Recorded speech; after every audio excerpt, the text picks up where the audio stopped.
2020 году исполняется 75 лет с тех пор, как закончилась Великая Отечественная война. Самая разрушительная и кровопролитная война в истории, унесшая жизни свыше 26 миллионов советских граждан. Среди них и тысячи ингушских солдат, которые отдали жизни на полях сражений. И забыть своих героев так же непростительно, как свою историю. Вот они, герои-ингуши, чьи имена высечены на мемориальных плитах и стеллах. Летчик Ахмед Майсагов, Шервани Костоев, артиллерист Магомед Гирей-Дядиков, разведчик Абдулла Цароев, военный врач Асия Тутаева и многие другие. Сотни тех, чей подвиг никогда не будет забыт, внесли неоценимый вклад в победу над фашизмом. 18-летним юношей на фронт ушел и последний защитник Брестской крепости Уматгирей Барханоев, который погиб, мужественно защищая родину.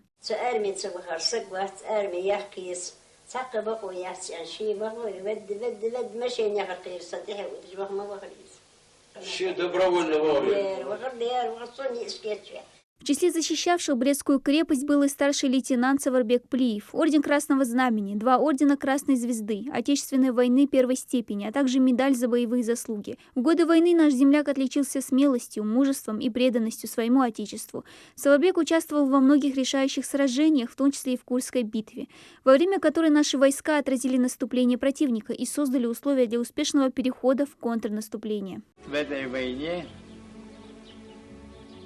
мы, не считаясь ни с чем, наши дорогие друзья, не считаясь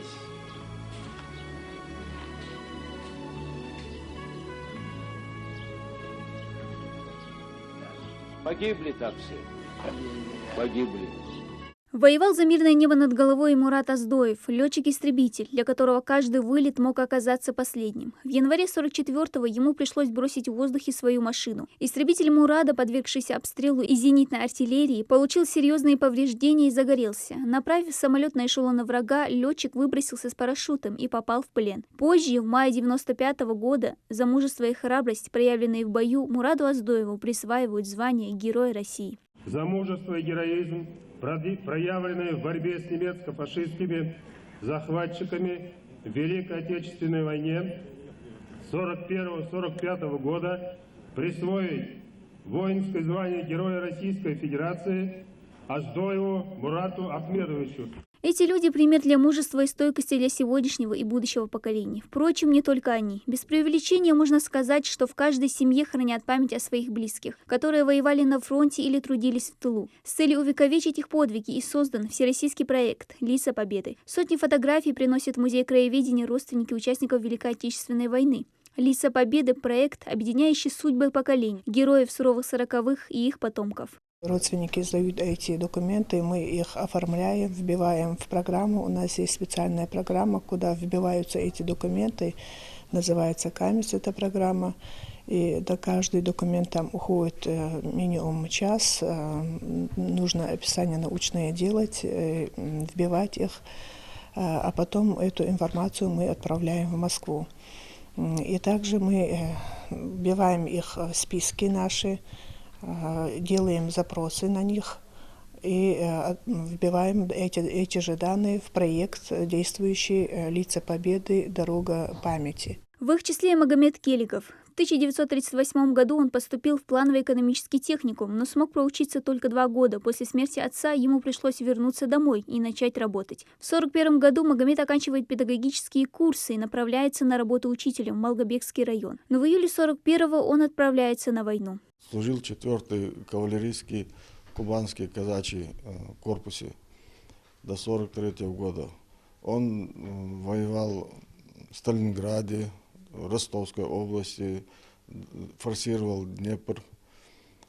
И где-то под Ростовской областью был ранен в голову. После этого где-то в 1943 году направили его в военное училище, город Щадринск. Там закончил военное училище, продолжал дальше воевать. Еще одна история, еще одно лицо победы. Многочисленные медали и одна единственная фотокарточка. Вот, пожалуй, все, что осталось в память об этом статном юноше. Для Магомеда Гасарова и его семьи все это настоящая реликвия. Боевой путь их дяди, Якуба Игиевича, начался еще в 1938 году, когда его, 20-летнего юношу, призвали в армию. Через 3 года Якуб, благополучно отслужив, должен был вернуться домой. Но в его жизнь, как и в жизни миллиона советских граждан, ворвалась война. Такой вояка, такой служил, но даже муху не обидел. Вот такой, все про него хорошо отзываются. Я как молодой помню, все время принимал нас, ласкал нас. Ну, вообще не любил. Главное у него какое достоинство, он не любил ничего не рассказывать про войну. И мы с его слов ничего не знаем. Для многих из нас Великая Отечественная – это история страны, история семьи, и лишь для совсем немногих она осталась далеким и тяжелым воспоминанием. С каждым годом ветеранов ВОУ все меньше и меньше. И наш долг показать им, что они не забыты, что нет предела нашей благодарности им за все те жертвы, которые они несли ради мира на земле, за их военный и трудовой подвиг. Дана Плеева, Новости 24.